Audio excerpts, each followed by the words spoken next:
Okay, so the sources of power often seen in organizations are coercive, legitimate, referent, expert, and reward.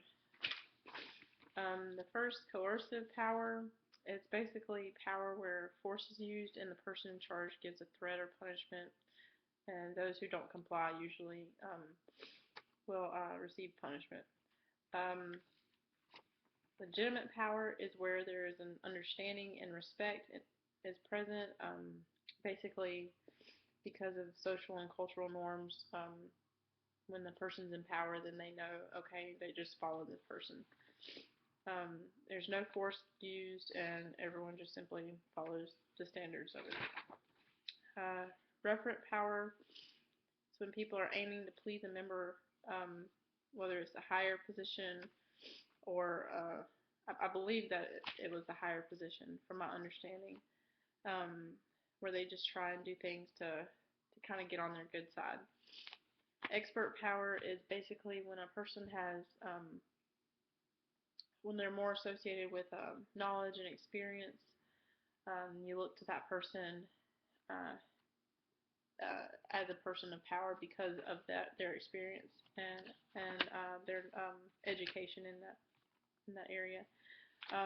The fifth is the reward power. Basically, when there's incentives given for people doing their job, meeting goals, where there's recognition involved. Negatives, excuse me, I have a cold. Coercive power, negative, people begin to, or may begin to lose respect for that person in charge based on how they're trying to force uh, power onto other people. They may feel like they dislike their job because they don't like coming in and having that person treat them that way. And then they may not feel that motivation. They need to be able to go above and beyond expectations.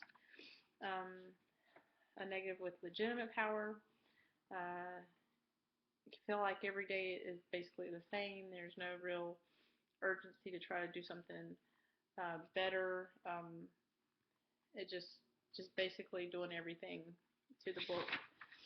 Um, the negative with that would just be that no one would really try and do more because it's not expected. Um, well, let me think about that.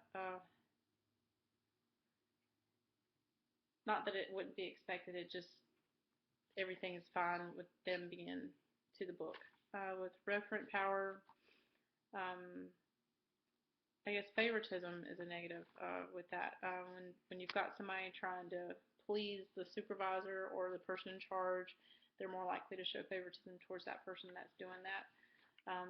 Negative with expert power, um, say somebody who comes in with less years of experience and is put in at a higher position.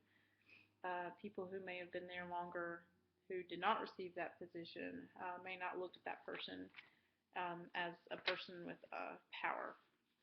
And then the reward system, a negative, people may actually end up expecting those incentives, and then if they don't get them, then they may not work as hard. They may not try and continue to do more if they don't get those incentives. That's it. I think I answered all the questions.